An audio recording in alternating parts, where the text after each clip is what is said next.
কেউ বাড়িতে আছেন? চিঠি আছে। হ্যাঁ, আসছি। এটা কৈলাস পালের বাড়ি তো? উনার নামে একটা চিঠি আছে। উনি তো এখন বাড়িতে নেই, আপনি আমাকে দিয়ে যান চিঠিটা। পিয়ন কৈলাসের বউয়ের হাতে চিঠিটা দিয়ে চলে যায় সেখান থেকে। সন্ধেবেলার দিকে বাড়ি ফিরে কৈলাস নিজের ঘরে এসে বসেছে। ওহো, দেখো, আমি তোমার চিঠিটার কথা একদম ভুলে গেছি। আজকে সকালে তুমি যখন বাড়িতে ছিলে না, তোমার নামে একটা চিঠি এসেছিল। আমার চিঠি? আমাকে আবার কে চিঠি লিখলো? কৈলাসের বউ তাকে চিঠিটা দিল। আরে, এ তো আমার ছোটবেলার বন্ধু নগেনের চিঠি। দেখি কি লিখেছে। বন্ধু কৈলাস, তোরা সব কেমন আছিস? আশা করি সবাই ভালো আছিস। নিজের বন্ধুকে তো একদম ভুলেই গেছিস। কত দিন হয়ে গেল তোর সাথে দেখা হয় না। এখন তো তোদের স্কুলে গরমের ছুটিও পড়েছে। কটা দিনের জন্য পারলে এসে আমার এখান থেকে ঘুরে যাস। না আসলে ভাববো বন্ধুর সাথে আর কোনো যোগাযোগ রাখতে চাস না।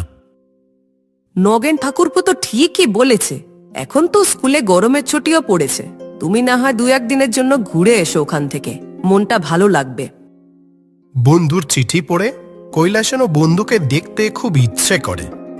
ঠিক আছে, তাহলে 1-2 দিনের জন্য ওর বাড়ি থেকে একটু ঘুরেই আসি। কৈলাস চিঠি লিখে নগেনকে জানায় যে সামনের শনিবার সে আসছে। যথারীতি শনিবার নগেনের বাড়ির পথে রওনা দেয়। ট্রেন সঠিক সময় ছাড়লেও সকাল 11টার পরই আকাশের বুকে ঘন কালো মেঘ জমতে শুরু করে, আর দেখতে দেখতেই কিছু সময় পর থেকেই মুষলধারে বৃষ্টি শুরু হয়। বেশ কিছু সময় ধরে ট্রেনটা ধীরে ধীরে চলতে চলতে একদম থেমেই গেল। সেই যে থেমে আছে তো আছেই। কৈলাস এদিকে ওদিকে তাকিয়ে কিছু বুঝতে না পেরে পাশে বসে থাকা একজনকে জিজ্ঞাসা করে, ট্রেন তো সেই কখন থেকে থেমে আছে, কি হয়েছে বলতে পারেন?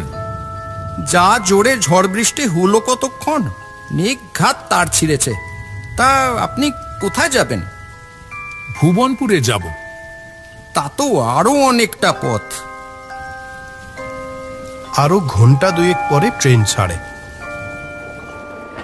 ভুবনপুর স্টেশনে যখন ট্রেন এসে থামে তখন সন্ধ্যা পেরিয়ে রাত নেমেছে। ট্রেন থেকে নেমে কৈলাস দেখে স্টেশন চত্বর একদম খালি। লোক থাকবেই বা কি করে? নয় নয় করে এখানে রাতও তো কম হলো না।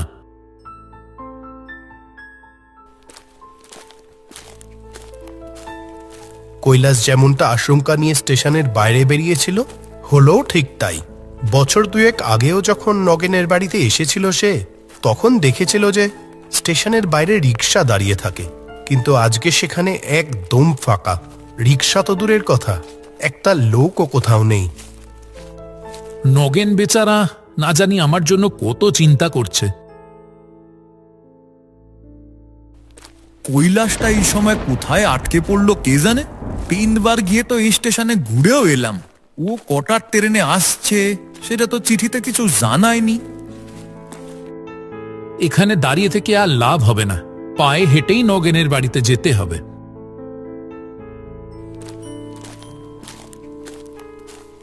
সেই সকালে বাড়ি থেকে খেয়ে বেরিয়েছিল, তারপর থেকে কৈলাসের আর কিছু খাওয়া হয়নি। বেশ ভালোই খিদে পেয়েছে কৈলাসের। সে তখন মনে মনে ভাবল, নগেনের বাড়ি তো এখনো অনেকটা পথ, কিন্তু বাড়ির পথে ওই শ্মশানের কাছে একটা চায়ের দোকান ছিল না? কিন্তু সেটাও কি খোলা থাকবে এখন এই সময়? থাকলে কিছু একটু খেয়ে নেওয়া যেত। খানিকটা দূর এগিয়েই শ্মশানের পাশে সেই চায়ের দোকানটা চোখে পড়ে কৈলাসের।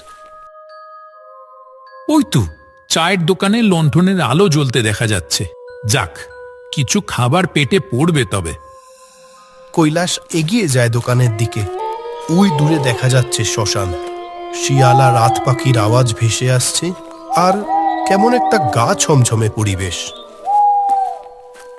কৈলাস সেই চায়ের দোকানের কাছে গিয়ে দেখে দোকানের সামনের একটা বেঞ্চে 2টি লোক বসে চা খাচ্ছে। এই বৃষ্টির দিনে আপনার চায়ের দোকানটা খোলা আছে দেখে খুব ভালো লাগলো। ভীষণ খিদে পেয়েছে, একটু চা বিস্কুট পাওয়া যাবে নাকি?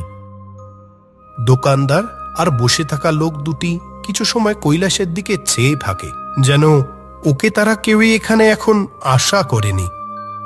আসেন আসেন, এইসে বসেন। আমার দোকান রাতে খোলা থাকবে না তা আবার হয় নাকি? কৈলাস একপাশে গিয়ে বসে। আমার এখানে স্পেশাল মোষের দুধের চা পাওয়া যায় মশাই, দেব নাকি? বাবা, দারুণ, অবশ্যই দিন। এই রাতে এই শ্মশানের পথে আসতে আপনার একটুও ভয় করলো না বুঝি? এই শ্মশানের পথে আসতে আবার ভয় করবে কেন? কেন, আপনার ভূতের ভয় করে না? খামোখা ভূতে ভয় করবে কেন? ভূত বলে আসলে কিছুই হয় না।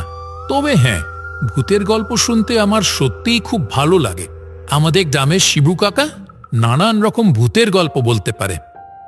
এরই মধ্যে দোকানদার গরম ধোয়া ওঠা মোষের দুধের চা এনে দেয় কৈলাসকে। আহা, দারুণ খেলাম। চাটা সত্যি ভীষণ সুন্দর বানিয়েছেন।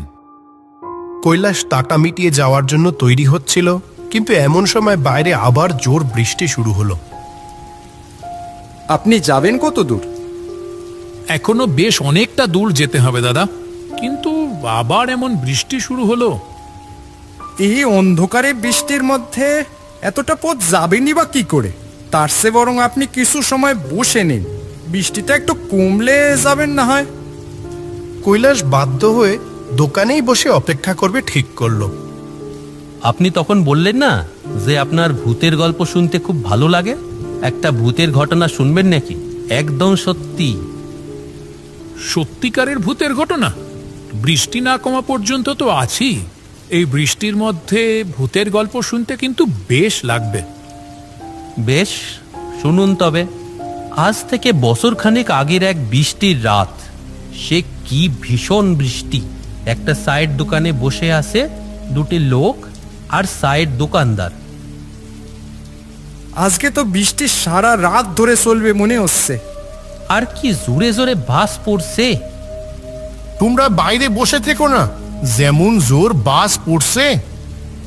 না গো, কিছু হবে না। আজকে বাড়ি যাব কি করে তাই তো ভাবছি।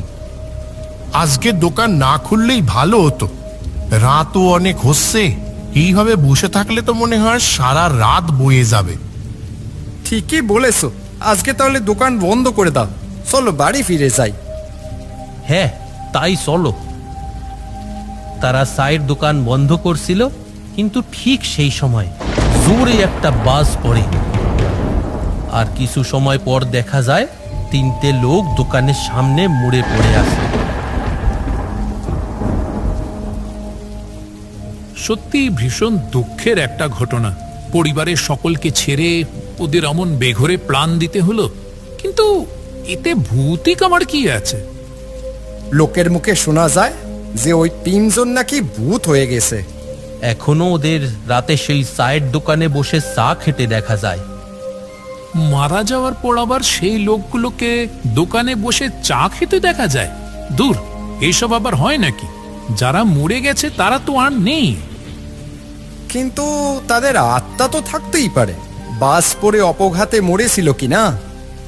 আমি ওসব বিশ্বাস করি না।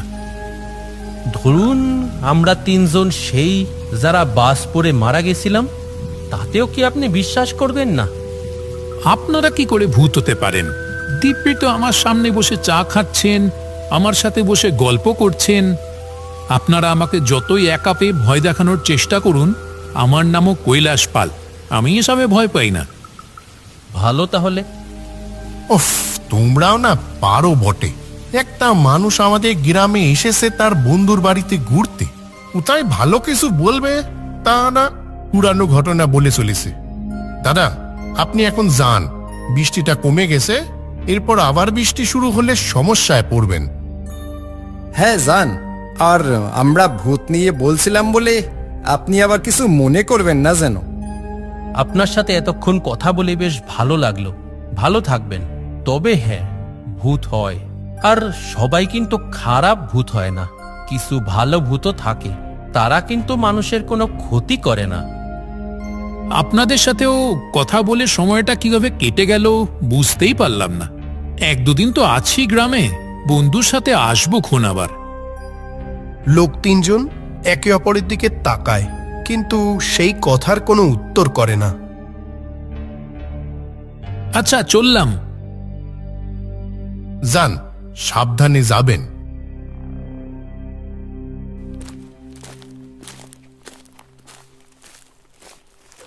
কৈলাস অবশেষে বন্ধু নগেনের বাড়িতে এসে উপস্থিত হলো। কৈলাস, তুই এত রাতে এত সময় কোথায় ছিলি? এত দেরি হলো, আমি কতবার স্টেশনে গিয়ে ঘুরেও এলাম। তুই আজকে আসবি বলেছিলি। দাঁড়া দাঁড়া, দম নিতে দে একটু। কি হবে, কিছু তো হয়নি আমার। আবার বাজে কথা বলে। চল চল, তাড়াতাড়ি করে ঘরে চল এখন। নগেন কৈলাসকে নিয়ে ঘরে যায়। নিশ্চয় তোর ভীষণ খিদে পেয়েছে। দাঁড়া, এক্ষুনি ভাত বসাতে বলছি।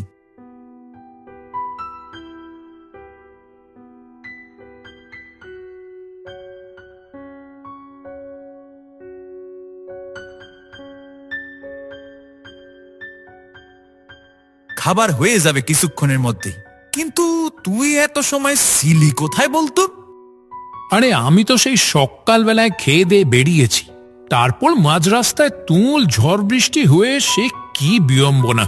তা অবশেষে স্টেশনে পৌঁছে নেমে দেখি স্টেশনের বাইরে একটাও রিক্সা দাঁড়িয়ে নেই।